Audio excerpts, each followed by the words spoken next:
Hey, Ron here again. Welcome back. And just wanted to share a few thoughts with you today on the crisis that we have here, especially in America. I'm sure all around the world. And it's the retirement crisis that we have. I know we just went through a terrible pandemic, health crisis here, with many lives lost, many others hospitalized, for long stretches of time. Terrible toll on the economy, no matter what country you're in. But even before the pandemic, we have a crisis. We had a crisis in the United States, which is continuing to this day, and it's called the retirement crisis.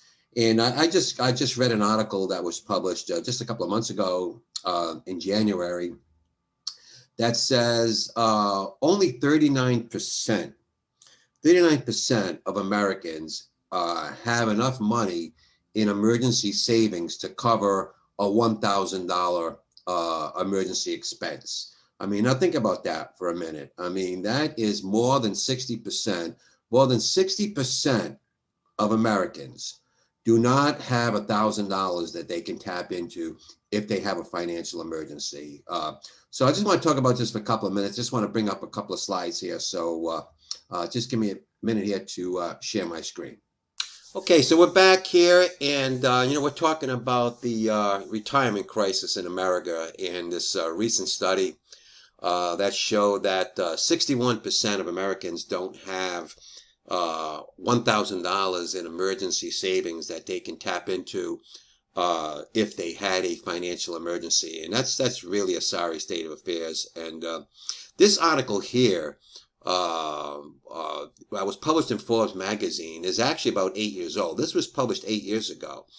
And things have not changed much since then. And they're talking about the greatest retirement crisis in the history of the world. In the coming decades, millions are going to retire in poverty. And too frail to work, too poor to retire is the new normal. And why did this happen? Well, we're not going to talk about all of these, but I am going to talk about what the state of affairs is right now. And basically, by the time Americans get to age 65, as you can see, most are either dead broke or dead. And only 1% of Americans, just about 1% of Americans can consider themselves wealthy at age 65. And only about another 5% or so can say that they earn $50,000 per year. And that $50,000 per year is either retirement income, investment income that they received either through a pension, 401k, whatever. But that's only about 5% of the population. And you look at, the remaining 75% or so that aren't dead or consider themselves wealthy or even financially comfortable at $50,000 a year, most are dead broke. And today, we talked about the 39% of Americans who could pay for a $1,000 emergency expense. And today, there's more women today over 50 than at any time in history. So this is a crisis for everyone. We know that women outlive men by an average of about 6 to 7 years. So this crisis is not getting any better. In fact, it's only going to get worse. So why does this happen? And basically, if you look at the characteristics of and I'm even going to say rich people. I'm going to say people who are financially comfortable. Because financially comfortable means that you have many more assets than you have liabilities. And if you look at people who are poor, or I talk to people every day, they don't have $50 or $100 to start a business.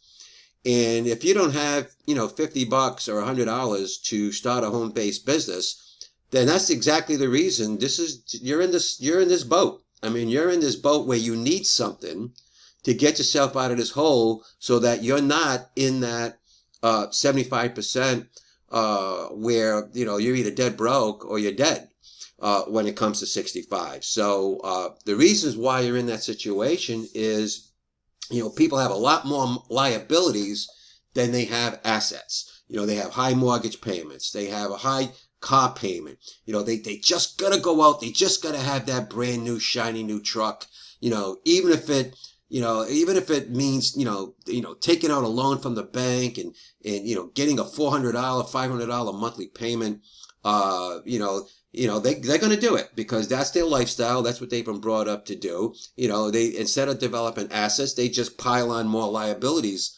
on themselves. So they got to have that brand new pair of sneakers, that costs $150. They run up their credit card debt. They spend money that they don't have, take vacations that they can't afford, and they live from day to day. They just got to have it mentality. They see something on TV, they just got to have it. They just have bad influences, whatever. They're not listening to the right people, and consequently have many more liabilities than they have assets.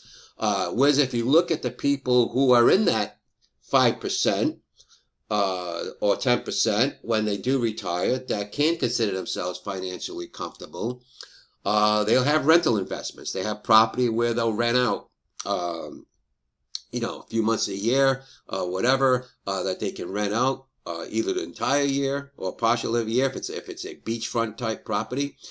They have trading accounts, which means they're regularly trading in the stock market, in the financial markets, in the futures markets, whatever market you have to be trading in, cryptocurrency.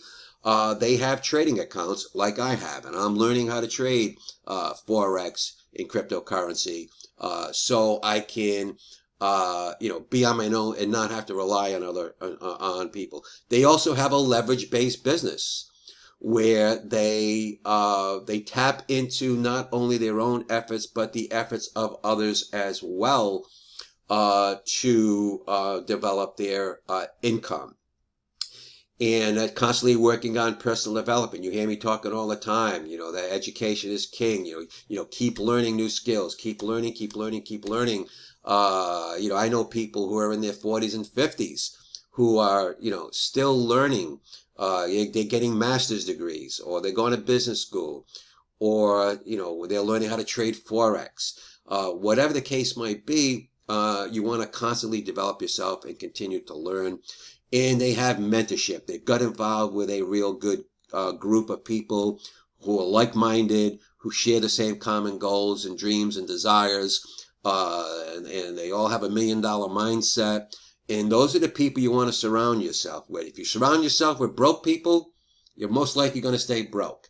If you surround yourself with people who have the same financial goals and aspirations that you have and are actually making money, then chances are you're going to be in that 5 to 10%.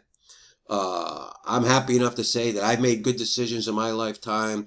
I was able to retire from the corporate world well before I reached 65 years of age.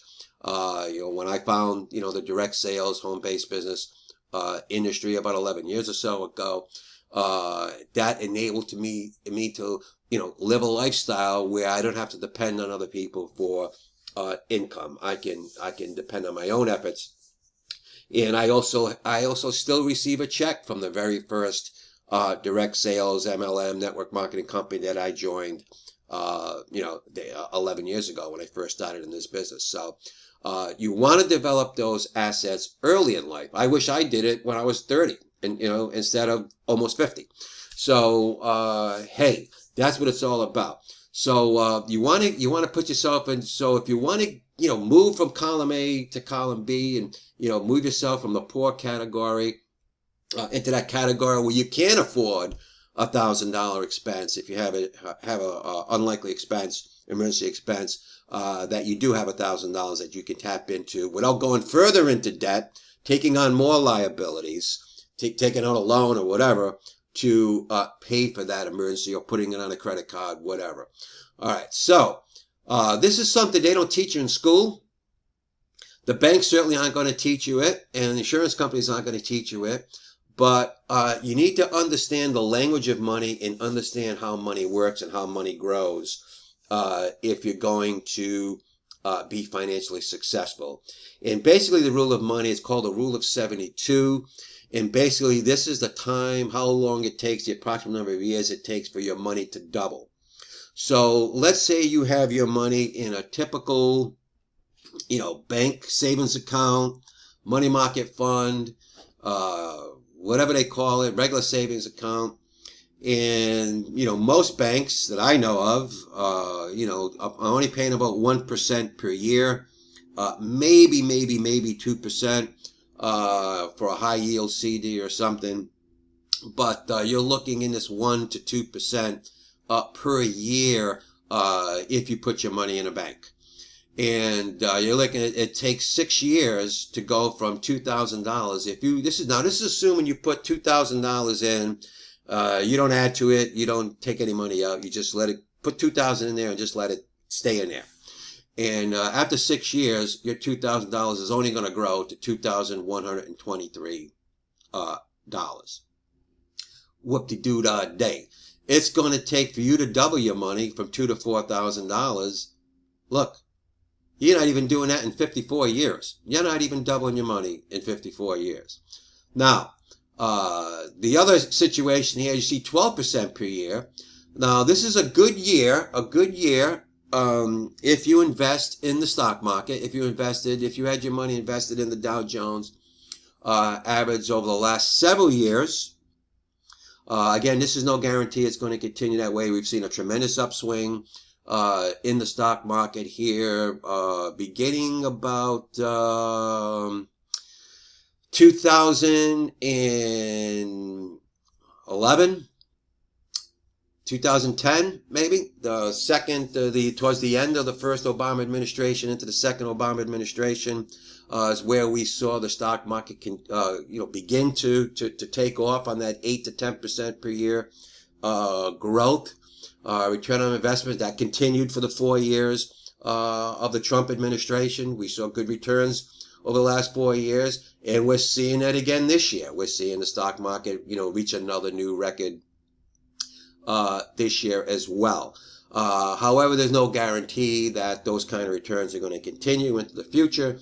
But you can see at 12% per year, then you can double your money in 6 years, instead of, 54 years. So, how do you win a game if you don't play by those rules? So what I'm saying is, you need to get yourself in a situation where you have control of your money, where, if you want to make 1% per day, you make 1% per day. If you want to make 10% in a week, if your target is to make 10% growth on your money in a week, then you make 10% on your money.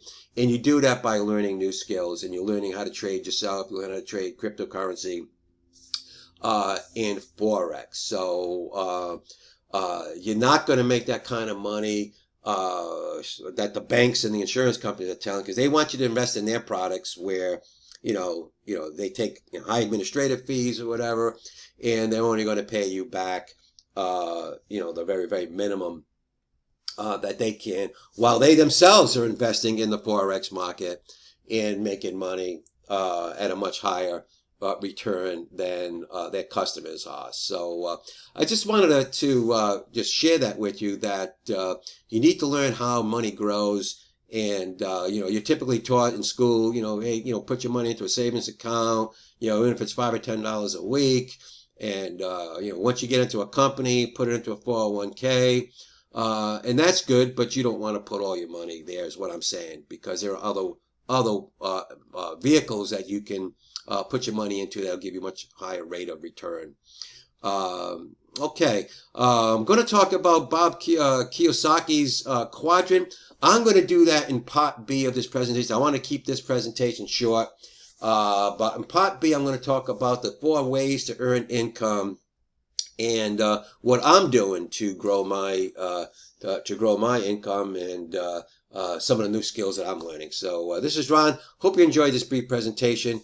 Have yourself an awesome day.